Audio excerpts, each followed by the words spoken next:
Esse é é o são os informes de frequência e de previsão do probatório, tá? Agora, outra notícia bombástica, que aí vale para todo mundo. Quem paga plantão, quem é substituído por pagamento, tá? Não por troca, e apresenta algum atestado médico no mesmo mês, automaticamente as trocas serão suspensas no mês seguinte. Por que isso? Porque observaram que em vários setores as pessoas estavam assim, trocavam 5 plantões e dos outros 5 restantes as pessoas botavam atestado em 2, ou então pegavam BIM, e aí já tinha virado mês, automaticamente entrava no outro mês já pagando 5 plantões e assim por diante. Então, a apresentação de atestado ou falta por qualquer motivo, né? Desautoriza, suspende automaticamente o pagamento de plantão no mês seguinte, tá? Seja 1, 2, 3 ou 5. Tá? Entrou de atestado, não pode mais pagar plantão no mês seguinte, fica suspenso. O que mais que eu tenho de informe antes da gente entrar no motivo real dessa minha reunião? Carla, qualquer atestado, assim, mesmo se for, sei lá, cirurgia, Pode falar. acidente, coisa comprovadamente, sei lá, não sei, qualquer atestado? É sem critério? Comprovadamente. Se foi um mês que você já fez as substituições ou está fazendo a substituição e você entra de atestado, no mês seguinte, tá, você não pode pagar plantão, porque eles consideram que o pagamento de plantão já é uma benesse, né? Já é uma exceção que se abre, que na verdade não é uma situação lícita.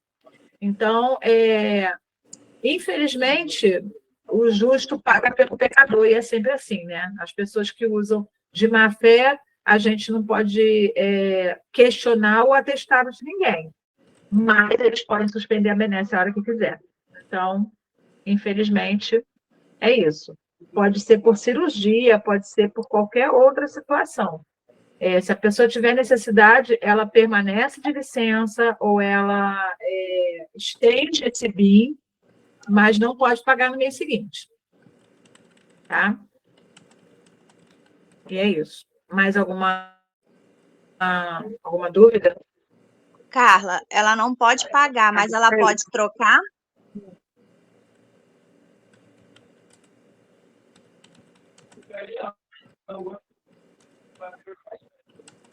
Trocar como assim? Por De um exemplo, plantão para o outro? não, por exemplo, vamos dizer que... Dentro do mesmo mês pode. Ah, tá. Tipo, janeiro eu paguei plantão. Aí, vamos dizer que fevereiro eu tenho algum atestado. Em março eu não posso pagar, mas eu posso trocar? Não, não, não. Não, não, não foi isso que eu falei, Jana. O contexto não é esse. No mesmo mês que você pagou plantão, você não pode ter atestado. Entendeu? Entendi, tá. Então vamos dizer que fevereiro eu... Pós-atestado, no mesmo mês, você não pode pagar. Ah, no mesmo mês? Se você pegou plantão, por exemplo, se você pega plantão, se você pega BIM no mês de fevereiro, tá? Sim. Você tem 15 dias de BIM no mês de fevereiro, ou você tem uma semana de BIM no mês de fevereiro, tá? E você quer ser substituída só se você trocar plantão no mesmo mês. Entendi. Entendeu? Você não pode ser substituído para pagar esse plantão no outro mês, ou quando Deus quiser, ou porque senão se caracteriza como se você tivesse substituída sem a troca de plantão efetiva. Você está meio que pagando o plantão. Entendeu? Entendi, tá. E aí, assim, tanto denota que você realmente não está apta para trabalhar, né? Embora você tenha tido alta, você pode não estar apta para trabalhar. Sim. Ou você pode realmente, essa licença não ser uma coisa verdadeira. Entendi. Então, assim, na dúvida, eles vão suspender a benesse. Tá, mas a troca no mesmo mês pode, né? Entendeu? A troca no mesmo mês pode, para quem não estiver no probatório. Tá ótimo, obrigada. Tá. Entendeu? Para quem não estiver no início do probatório, até os 3 meses. Pode falar, Andréia. Teoricamente, então, a pessoa poderia ter atestado nesse mês que vem, vamos dizer, tenho atestado em janeiro, em fevereiro eu pago. Em março eu posso ter atestado, e em abril eu posso pagar? Estou sugerindo. Não sei que isso, não vou dizer que isso vai acontecer, mas isso Não, pode eu acontecer. Ou vai não. ter uma avaliação. Não, isso vai depender muito. Porque vai depender muito da carga horária. O que acontece? Como a gente só pode ter substituição efetiva, né? Efetiva que eu digo que não seja por troca. As substituições que você não vem. Se você não vem metade da sua carga horária daquele mês e a outra metade da carga horária do mês, metade dessa metade você está de licença, então você só faz 1/3 da sua carga horária. Certo? Sim, sim. Entendeu o que eu quero dizer? Sim, eu só Então, tô... por exemplo, Sim. vamos dizer quem tem Procase ou quem tem a redução de carga horária, por exemplo, tem 50% da carga horária. E aí você você tem um atestado de 1 ou 2 plantões. Os outros 3 plantões você não vai poder pagar nenhum dentro daquele mês, entendeu? Não, isso eu estou entendendo. Eu só estou Porque aí pensando não mais... caracteriza que você não veio.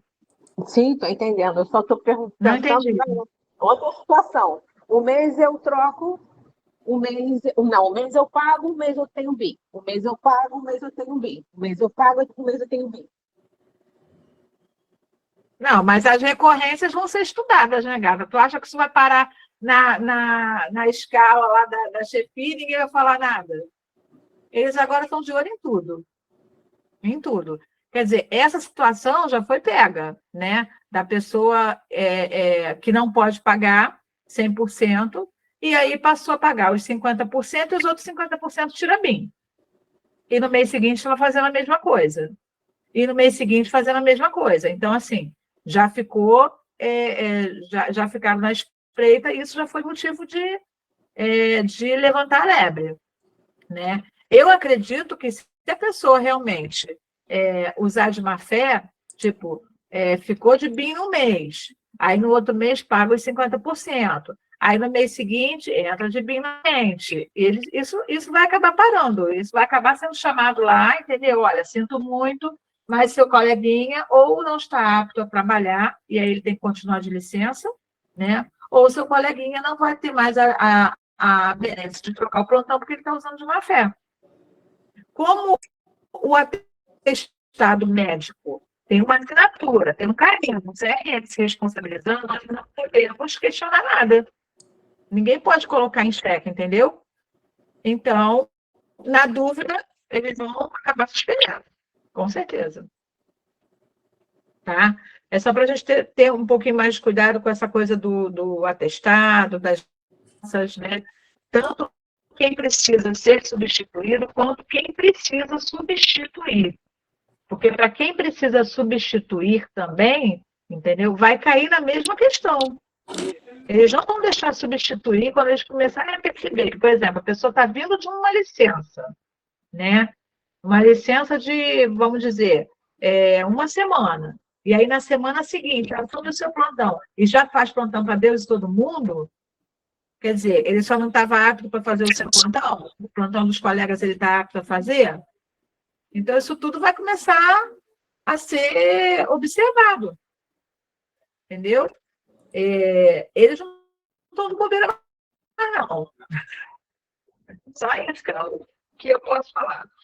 Eu sei que muita gente vai atrapalhar e vai enrolar um meio de campo, mas eles estão levando isso bem a sério, tá? E o Rogério já assumiu com dados assim, muito fidedignos de levantamento que ele fez na supervisão, entendeu? Antes mesmo de começar os trabalhos. Então, ele veio com dados e com coisas assim, por escrito, para conversar com todo mundo. A gente não tem o que Na verdade, a gente não tem o que discutir a respeito disso, entendeu? Nem como protelar, é fato. Então, os informes maiores eram esses, né? Que não são agradáveis, mas esses informes eu precisava passar para vocês. Agora, o motivo da minha reunião é outra, gente. Eu não sei se alguém já teve oportunidade de ler a resolução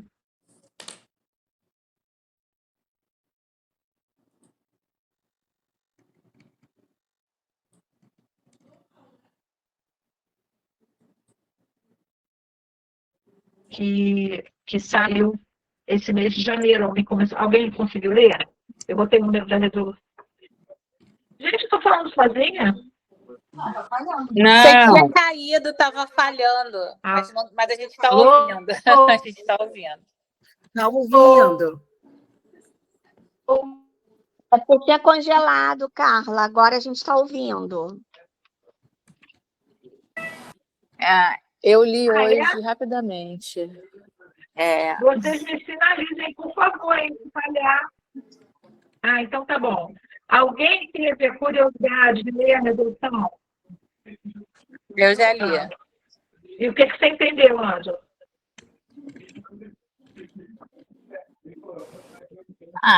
Eu li que a gente tem que... Então, a resolução... Vocês estão me ouvindo bem?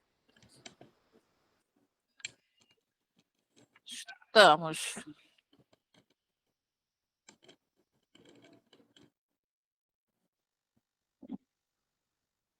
Oi? Acho que congelou, não? Oi, tá Estamos, indo? agora estamos. Agora estou ouvindo. Então tá. Então, essa resolução veio para normatizar de vez o que seria um processo de enfermagem, né? Na verdade, é um processo de enfermagem que já era para estar caminhando, já está caminhando em alguns hospitais, e aí o Corém veio, na verdade, tentar treinar e tentar familiarizar os hospitais que ainda não estão com esse processo de enfermagem implantado no sistema, em sistema. Então, eles, inclusive, eles dão algumas classificações, como se fosse notinha, né, como se fosse medalhinha de honra para aquelas instituições que estão conseguindo fazer o processo de enfermagem. Vocês estão me ouvindo? Sim. Estamos. Pode continuar. Sim. Então, por exemplo, os únicos hospitais no Rio de Janeiro hoje que têm o processo de enfermagem completamente instaurado em sistema é o IED e o INPO. Mas aí a gente vai falar, poxa, mas foi muito mais fácil instaurar um processo de enfermagem inteiro lá. Por quê? Porque são hospitais especializados. Então, o INPO só é ortopedia, o IED só é doença metabólica. Então, assim, para instalar um processo de enfermagem é mais fácil, porque os diagnósticos são sempre os mesmos. E aí é mais fácil de se fazer um histórico, de se fazer a prescrição baseada nos diagnósticos, de fazer avaliação depois, enfim. Só que o nosso hospital, o nosso Pedro Ernesto, não tem medalhinha ainda nem de bronze. Por quê? Porque as unidades que começaram a rascunhar esse processo de enfermagem no MV estão fazendo muito de forma embrionária e de forma assim, muito instintiva. Então, é o que acho melhor. Como a gente fez o nosso, por exemplo, em forma de checklist, né? Algumas unidades fizeram checklist também, outras unidades só fazem as anotações de enfermagem e não fazem as evoluções do enfermeiro. Então, algumas outras unidades nem computador não tem ainda para fazer.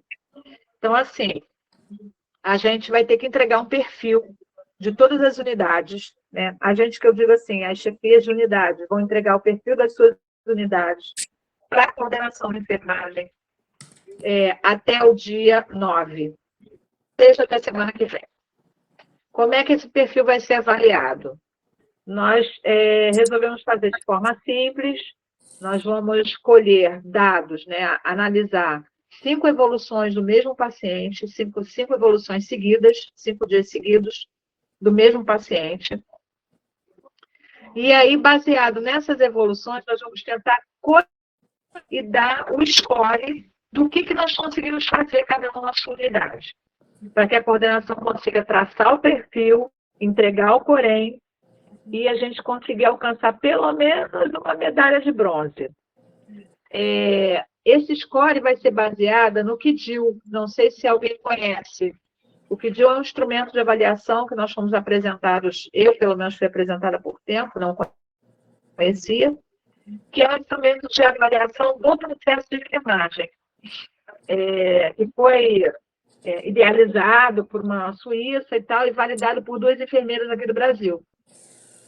Só que esse QDIL tem algumas avaliações, tem alguns tópicos que não se aplicam à neopediatria. Por exemplo, a primeira parte do impresso de avaliação que nós temos que nós vamos ter que entregar, ela diz respeito aos dados de informação registrada como processo, que é diferente dos diagnósticos de enfermagem como produto. O que é isso? Como processo, vem a apresentação, né, a entrevista, né, com o paciente. Então, tem nota de 0 a 2, por exemplo, o 2 é o máximo. 2 é quando faz completamente aquele item, 0 é quando não faz aquele item, e 1 é quando faz parcialmente, né? Ou na maioria das vezes, ou alguma vez. Então, tem itens que é assim, situação atual que levou à internação. Ok, isso eu posso responder. Ansiedade, preocupação, expectativa, desejo de relacionamento, e desejos relacionados àquela internação. Tá? Isso de um bebê. Situação social, ambiente, circunstância em que vive, a gente também não tem como coletar isso no bebê. E aí vocês vão falar, mas a gente tem como coletar esse histórico, essa entrevista com a família. Mas aí não vai ser uma variação real. Por quê? Porque o que diz no processo é que essa primeira parte da evolução e do levantamento, ela precisa ser feita com o paciente. Porque nessa primeira parte é que nós conhecemos o paciente que nós vamos tratar. Então, por exemplo, as crenças do paciente, os enfrentamentos que ele tem dia a dia, as atividades de lazer que ele gosta de fazer, o que é prioridade relevante para ele, se é higiene, se é alimentação, se é ver televisão, se a prioridade dele é saber notícia dos filhos. Então, vocês percebem que essa primeira parte do QDIL, ele foi voltado todo para o paciente adulto internado. Não foi voltado para o paciente pediátrico, nem para o paciente que não fala que é o... Então, já essa primeira parte toda do QDIL, que é essa entrevista com o paciente, nós já zeramos. Porque não se aplica. Então, esse é o contexto, até que na reunião eu falei, porque eu pessoalmente, o Juan, né, nós vamos encaminhar o nosso relatório com a primeira parte zerada e com uma observação, que a primeira parte não se aplica à nossa clientela, né? Mas aí vai para a segunda parte, que é o diagnóstico de enfermagem como produto. E aí, o que é o diagnóstico de enfermagem como produto? São todos aqueles levantamentos de problemas, diagnóstico de enfermagem real, que nós precisamos levantar, né, do paciente para que o processo continue andando. Então, e o diagnóstico de enfermagem não pode ser um modelo médico. Então, por exemplo, já começa a influenciar no que a gente faz hoje, que é o checklist. O nosso checklist é o quê? Diagnóstico médico. No nosso checklist, tá? Primeiro que a gente não vai poder mais usar o checklist, a não ser que seja como passagem de plantão. A gente vai precisar escrever na aba evolução de enfermagem. Gente, só um minutinho. Só um instantinho, tá? Só um instantinho. Não sai daí. Gente, eu estou em reunião aqui, vocês podem passar um pouquinho mais baixo.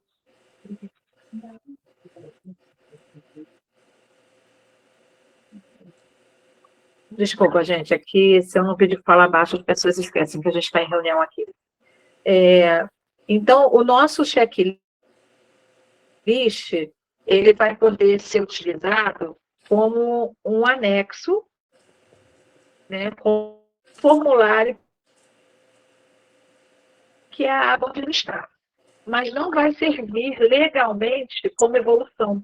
Nós vamos ter que começar a evoluir na aba de evolução que tem no MV. Quando a gente abre o MV, tem toda a aba do processo de enfermagem, né? Todas as abas e todas as etapas. Mas aí começa o nosso problema. Para a gente fazer evolução, o sistema só deixa evoluir depois que tem o diagnóstico levantado. E aí você tem o diagnóstico levantado, você consegue evoluir, você consegue prescrever. Então, nós vamos precisar, correr atrás disso agora. O checklist é muito legal. Nós podemos até usar o checklist assim, como um barema, né? Ou como um guia rápido da sequência que a gente vai seguir. A gente não pensou nisso, não pensei muito nisso ainda, como é que eu vou fazer, como é que a gente vai fazer, para não desqualificar o impresso que a gente montou, tá? Mas não vai poder ser naqueles moldes mais. Então, a gente vai poder, sim, né, levantar o diagnóstico de enfermagem, por exemplo, as necessidades todas, né, os riscos porque ainda por cima, assim, o nosso sistema, ele está baseado no SOAP, né? E o que o COFEN, ele quer que todo mundo unifique o processo de enfermagem em NIC/NOC. Então, a gente vai ter que se guiar pelo NIC/NOC, nada, e é isso que temos para hoje. Vamos ter que se adequar, nos adequar, né? Esse primeiro perfil de diagnóstico a gente não tem nenhum, se a gente for ver no prontuário de alguns dos nossos bebês, algumas pessoas do centro obstétrico ainda fazem alguma coisa de processo, porque vem no prontuário do neném, né? Né? Risco de lesão de pele, alguma coisa assim. Mas não vem a intervenção. Então, assim, tudo aquilo que a gente fez, eu até brinquei, poxa, eu vou começar a coletar, né, a gravar as nossas conversas de WhatsApp, porque a gente acaba fazendo esse processo, a gente levanta as necessidades dos nossos bebês, a gente troca figurinha sobre intervenção, a gente avalia se o problema está progredindo ou regredindo, né? Ou seja, se está caminhando para a resolução ou não, mas a gente não escreve isso em lugar nenhum. A gente não registra isso em lugar nenhum, entendeu?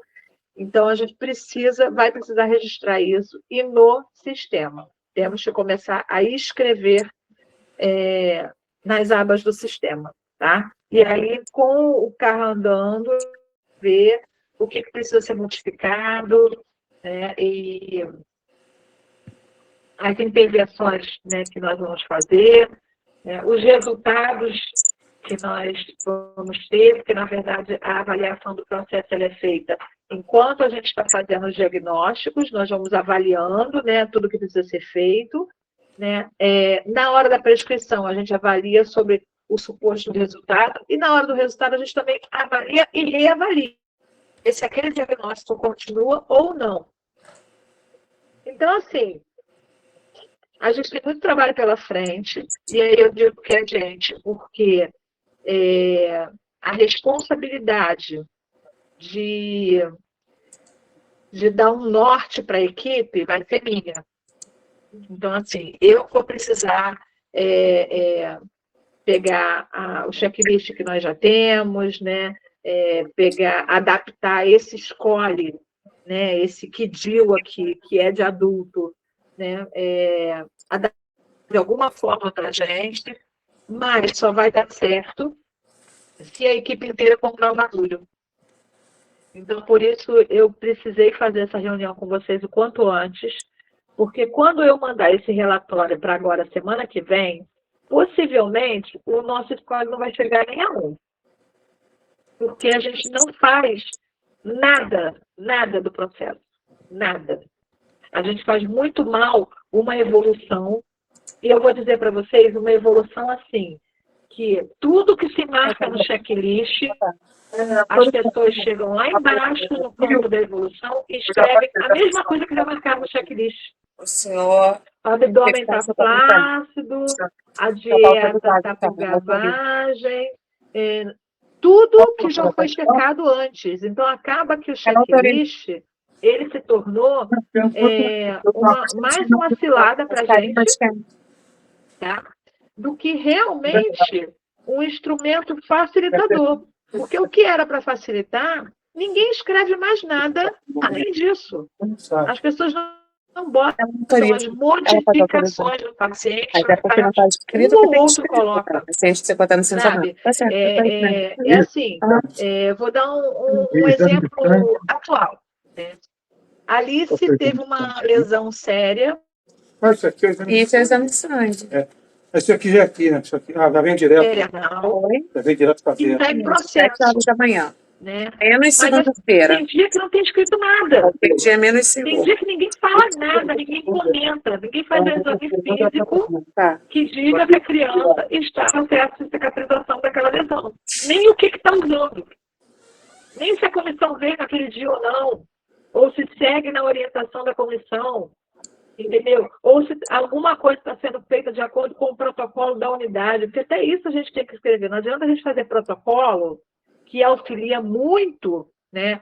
Vai auxiliar muito na nossa prescrição, na nossa avaliação, mas não adianta a gente ter protocolo se a gente não sinalizar para o outro que é para fazer de acordo com o protocolo. Entendeu? De acordo com o protocolo tal, seguir o protocolo tal. Não tem nada escrito. Nada. Os nossos exames físicos estão, assim, paupérrimos. Muito mesmo. Eu peguei um exame físico bom, e aí eu acho que ele nem está aqui, acho que o Anderson não está aqui assistindo. Um exame físico bom nos últimos 2 meses completo, que foi do Anderson, que é um R1. E aí nenhum dos nossos enfermeiros, de nenhum dos pacientes internados há quase 2 meses, que foi perto de quando eu abri as evoluções no sistema, né, e aí não abri sozinha, né, Angelina estava comigo, Zé Luiz estava comigo, e nós lemos todos os prontuários de 1 mês e meio para cá. E aí, eu não vi nenhuma evolução consistente nossa. Sabe? Nós estamos ali, caramba, a gente orienta os residentes, a gente supervisiona a galera nova, né? Muitos de nós somos professores, todos nós somos tutores e preceptores, tutores não, mas preceptores, né? E não tem um exame físico completo, sabe? Cabo a rabo assim, céfalo caudal, não tem descrição de fontanela, não tem descrição de pele só se tiver lesão naquela área. Como é que está o restante do corpo da criança? Não tem.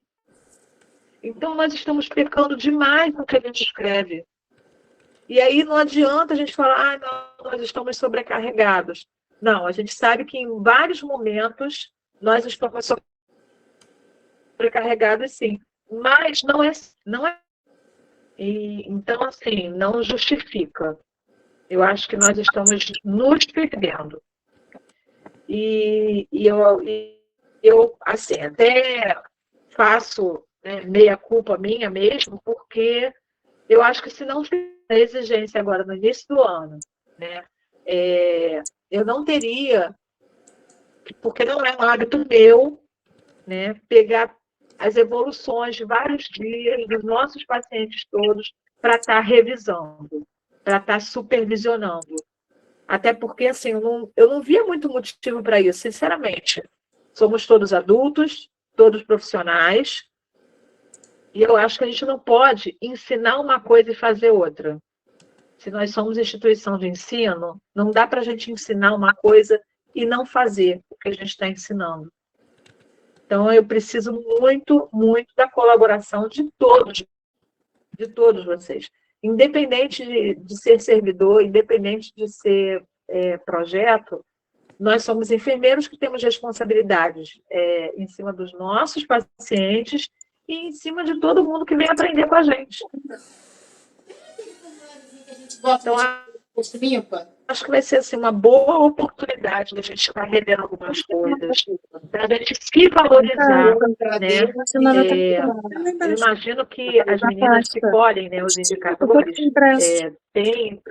só conseguiram assim, algumas facilidades porque foi montada uma planilha, né, toda uma estratégia de coleta de dados, porque se fosse de verdade, né, pelo que a gente escreve, não sei nem se a gente teria essa riqueza toda de indicadores. Ou de saber fidedignamente se o resultado realmente é esse ou não. Vocês entendem? Então, assim, preciso da colaboração de vocês, de todos vocês, que queiram e que gostariam de se debruçar quanto a isso. Acho que o caminho que se toma, independente de ser SWAP, independente de ter alguma teoria de enfermagem direcionando, ou independente de ser NICNOC, independente de qualquer coisa, a nossa profissão, graças a Deus, está caminhando agora, que a passos mais rápidos, né, para o nosso reconhecimento, a nossa independência. De fazermos aquilo que realmente é da enfermagem e não de outras áreas, de outras categorias. Não fazer o nosso cuidado baseado em cima das outras categorias. Então, acho que é uma oportunidade muito legal. Eu vou estar nas próximas semanas, porque até o final desse mês, eu tenho que estar com pelo menos 15 diagnósticos na mão. Diagnósticos nossos, de pacientes com as nossas características. Eu tenho que estar com esses diagnósticos na mão, porque baseado nos nossos diagnósticos eu vou levantar, Juan vai levantar, a Adriana vai levantar pela pediatria, a Milene vai levantar pela maternidade, e em cima dos diagnósticos que nós vamos levantar, nós vamos ver quais são os diagnósticos afins que podem ser utilizados em mais de uma unidade e pedir para jogar no sistema, para a gente já ter isso no sistema disponível para a gente. Tipo, a gente não vai precisar imaginar nem ficar catando no livro, longe de mim, botar o livro do NICNOC, que tem essa grossura, no setor para a gente ficar folheando, procurando diagnóstico. Não tem sentido nenhum isso. Isso não tem sentido nenhum. Mas eu quero levantar pelo menos alguns principais, de 10 a 15, para que a gente possa ter a facilidade de já no sistema, a gente conseguir localizar e ver se consegue linkar a prescrição daquele diagnóstico. Ter uma prescrição padrão já para aquele diagnóstico. Vocês estão conseguindo me entender até aí? Estão acompanhando ou eu estou viajando muito na maionese? Tá ok. Tô seguindo. Então, estou imaginando... Oi? A gente está com uma dúvida aqui, eu e Vivi. Essa obrigatoriedade de ser NICNOC, existe essa obrigatoriedade por conta do hospital ou poderia usar outro tipo de terminologia específica de enfermagem? Porque quando a gente construiu aqui na maternidade escola, a gente não conseguiu diagnósticos que se assemelhassem à nossa clientela na Nicknock e Nanda. A gente só conseguiu fazer pela CIP, porque a Nanda ela é muito médico-cirúrgica, ela é muito para adulto, e ela não reflete a realidade do recém-nascido, né? Então, aqui a gente conseguiu montar o histórico do recém-nascido, os diagnósticos, as intervenções, mas tudo baseado na CIP. A gente até quis fazer Nanda, porque era o que a gente mais conhecia. A gente comprou o livro, folheou o livro, e a gente não conseguiu chegar nos diagnósticos que fossem de acordo com a nossa clientela. Inclusive, se você quisesse a CIP, na minha tese já tem... Deixa eu pensar. 146 diagnósticos e 1.000 e tantas intervenções, entendeu? Só que o produto da tese foi um e-book, tá no site, mas eu também posso te mandar. E aí, mas é CIP, entendeu? Ele não é Nanda. E foi feito com recém-nascidos aqui da UTI neonatal, que, assim, na minha avaliação, somente a parte de cirurgia cardíaca, talvez, seja um pouco diferente, entendeu? A gente não tem. Mas a parte de prematuridade, de hipotermia, né, o restante dos diagnósticos de internação, né, de comportamento respiratório, hipoglicemia, tem tudo isso. Eu posso te mandar para ver, mas não é dentro da terminologia do Nicknock, entendeu? E temos também o histórico de enfermagem, que a gente não fez baseada no que a mãe passou, né? Como você falou do ambiente, como o Corém determinou, porque o Corém ele determina coisas muito relacionadas ao adulto, né? E às vezes acaba esquecendo a parte do recém-nascido. Mas a gente tentou fazer baseado em Wanda Horta, mas no histórico do próprio recém-nascido, com necessidade de eliminação, integridade cutâneo-mucosa, regulação imunológica. A gente foi fazendo de acordo com as necessidades de Wanda Horta, mas a partir do nascimento do bebê. A gente fez um histórico a partir do nascimento do bebê, né? Que os enfermeiros do centro obstétrico... Aí pode ser do centro obstétrico, no caso dele ir para o alojamento conjunto, preenche. Aí, se for para UTI, preenche na UTI. Entendi. Não, na verdade, a gente imaginou isso, mas o que acontece? O programa que implantaram e que compraram para o Pedro Ernesto foi Nicknock. É o que está no MV já. Entendeu? Então, eu não sei de que forma nós poderíamos colocar, mas é uma coisa que nós podemos levar como sugestão. Eu acho que nada é impossível, né? Mas para a gente levar isso como justo, a gente precisa estar fazendo. Vocês estão entendendo? Seria maravilhoso se vocês pudessem trazer.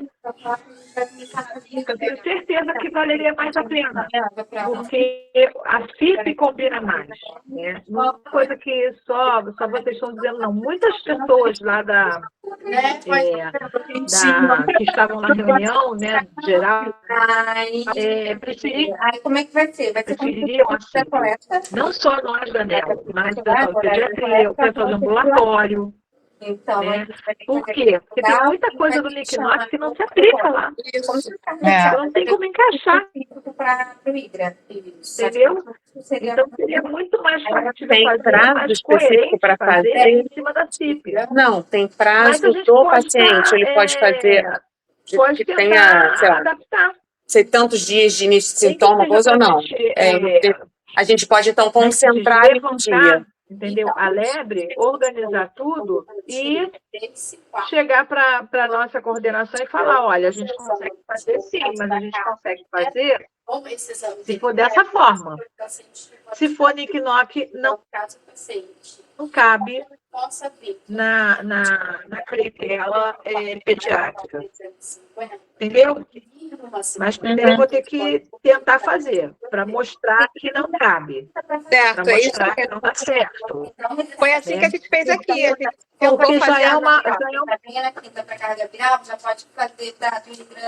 Porque já é um programa comprado. Já está comprado, já está instalado. E não é barato isso. Entendeu? Então, eu duvido que o hospital vá querer... Nem o hospital, nem a UES vai querer bancar comprar outro programa da CIP para substituir esse só por causa da área pediátrica. Entendeu? Mas, na verdade, eu acho que o programa... Desculpa, cara. Não é necessário comprar o programa da CIP. Pode falar. Se a gente pode montar como a gente monta no MV.